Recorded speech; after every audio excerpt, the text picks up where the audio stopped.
can see my prime in the background, which is fitting because it's the official drink of the sport we're about to be talking about. Hello guys, and welcome back to my channel. And as you can tell by the video, we're going to be talking about something very topical. Did I say video? I meant the video title. And instead of like an essay type MMA video like I did with the Daniel Cormier one, it's going to be more like the Hamzat one, where I'm talking about the certain person in question. Anyway, the person in question is Jon fucking Jones. You know what I'm saying? Johnny Bones fucking Jones. 2 days ago, UFC 285 went out there and destroyed Cyril Gane. Like, no offense to Cyril Gane, but that was like sad. Like, I know he's not the greatest grappler, wrestler, whatever, whichever one you want to use. I know they're technically different. He's had a few submission wins. He's really good at leg locks and stuff like that. So it was really weird, like, for me, when I was watching, to see him get completely dismantled. I don't know if he was like nervous because he was fighting Jon Jones, like the greatest of all time. And like, I don't know. It was just weird. Like, he threw a really telegraphed shot and he paid for it. He fucking got taken down and then submitted in 2 minutes. It's crazy. I don't know. I've never seen him perform this bad before. Jon Jones, greatest of all time, won the heavyweight championship after being gone for 3 years. Like, what the fuck? Who does that? No one fucking does that. And like I said in the Daniel Cormier video, that number one spot was always reserved for Jon Jones. Like, everyone considered him the GOAT.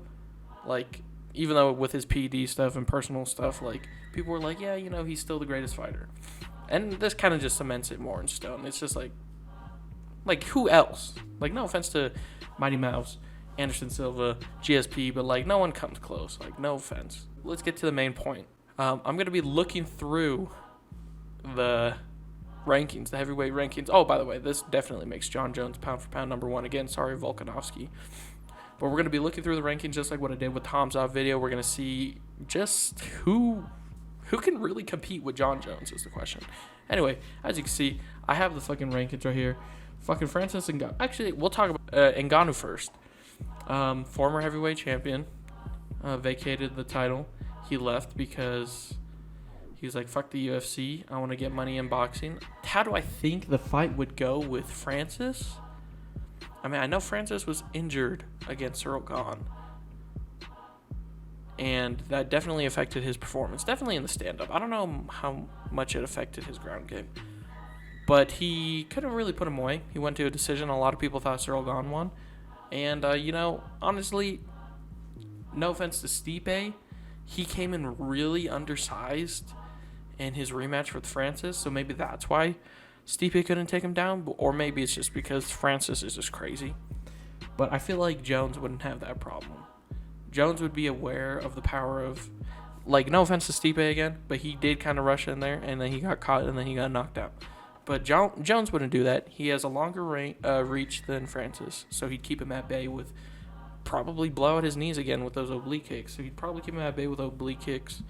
He has a long-ass reach. He could just punch him from, like, 50 states away. So I definitely think Francis would lose that fight. And would he make it competitive? Probably. He's a really big dude. He might be able to stuff the takedowns. Maybe he might be stronger than Jones. I feel like that would be the only problem. I feel like Jones would be aware of the power. He's fought people with power before, Rampage Jackson.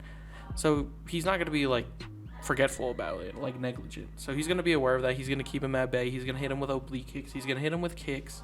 He did say that he felt a little goofy with the striking after the Cyril Gane fight.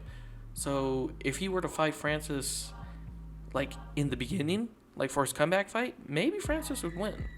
Because I feel like the power would be intimidating enough to make Jones, like, do some goofy shit. And, like, he did say it's been a long time, so. But if he fought him after Cyril Gane, let's say Cyril Gane, he beat Cyril Gane, and Francis come back. Do I think Francis takes it? No, because Jon Jones technically already had his warm-up fight, so he'd be ready. He'd probably feel more confident in the striking. He definitely would feel confident in the wrestling. So Francis Ngannou, you're getting out of here, buddy. So let's look at the actual rankings now. He's going to fight Stipe Miocic, who is currently ranked number 2 in the rankings of heavyweight. He's going to fight him in International Fight Week, which I think is in July. I think Stipe will put up a better fight than Cyril Gane because He has that wrestling, so he has a good ground game. And he's like decently good at striking. Like he's really good at boxing. But I feel like with Jones's reach and his fucking oblique kicks, you just keep him at bay. And I feel like he might cancel out Stipe's wrestling. He might be the better wrestler. I don't know. He's definitely probably going to be bigger than Stipe. So I think Stipe would probably put up the best fight out of all these people in the rankings and would probably be better than Cyril Gahn. But I still see Jones taking it. I just want to say, we all know Jones probably destroys everyone at heavyweight, but I'm giving like analysis. Like Stipe would probably give him the toughest fight. I feel like Stipe has the best chance of winning out of most of the people on the list. But of course, it's MMA. Everyone has a chance at winning. Like Cyril Gahn's was, if he kept it standing, he might piece him up on the feet, but he couldn't do that. So Stipe, it's going to be a competitive fight, but I see Jones taking it, not in the first round. It'll be fucking crazy if he does it in the first round. If he does that in the first round in July, nobody survives. He's just the greatest. All right, ranked number 3, Sergey Pavlovich. I feel like Sergey has only one loss on his record, and that's to Alistair Overeem, post Ubereem.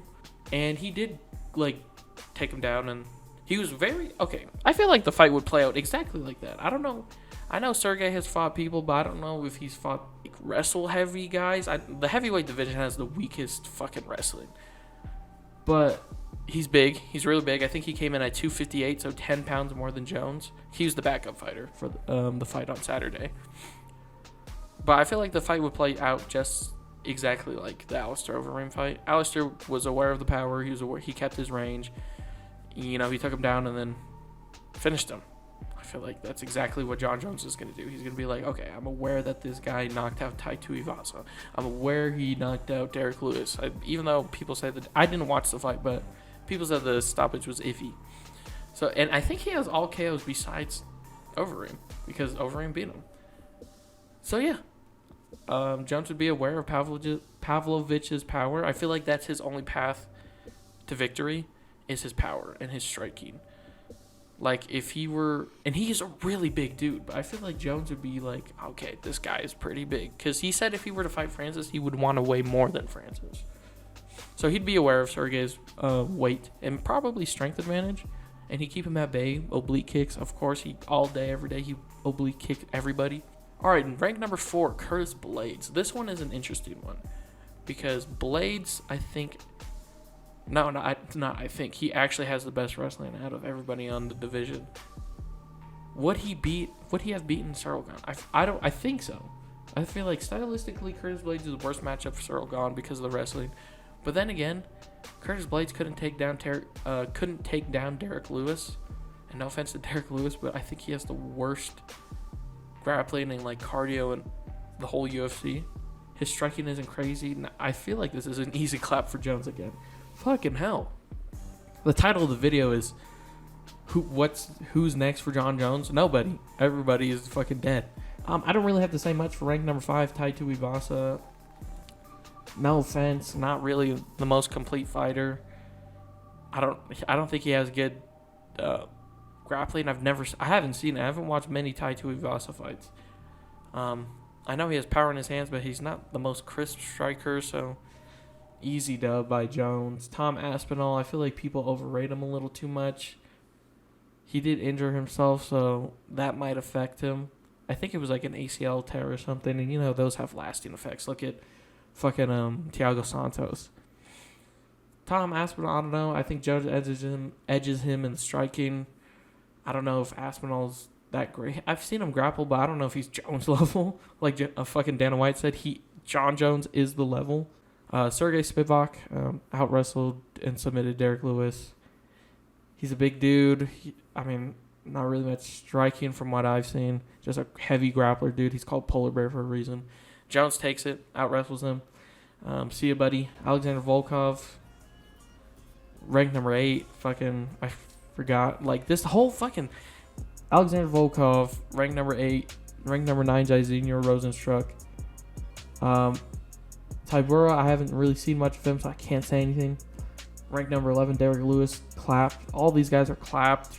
Chris Dawkins, no offense, for bro's fucking 3-fight losing streak is hilarious, and Jones would just dismantle him. This whole fucking division, I don't think anyone fucking touches Jones. Jones is, I feel like he might take Stipe and then maybe do one more, and then he's like, I'm calling it a career. I'm the greatest.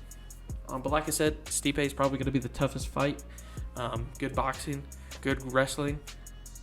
It'll be a fun fight to watch, but Jones, I think, takes it with the striking. I think he takes it with the wrestling. There's not really much to do. Anyway, yeah, that's the fucking video.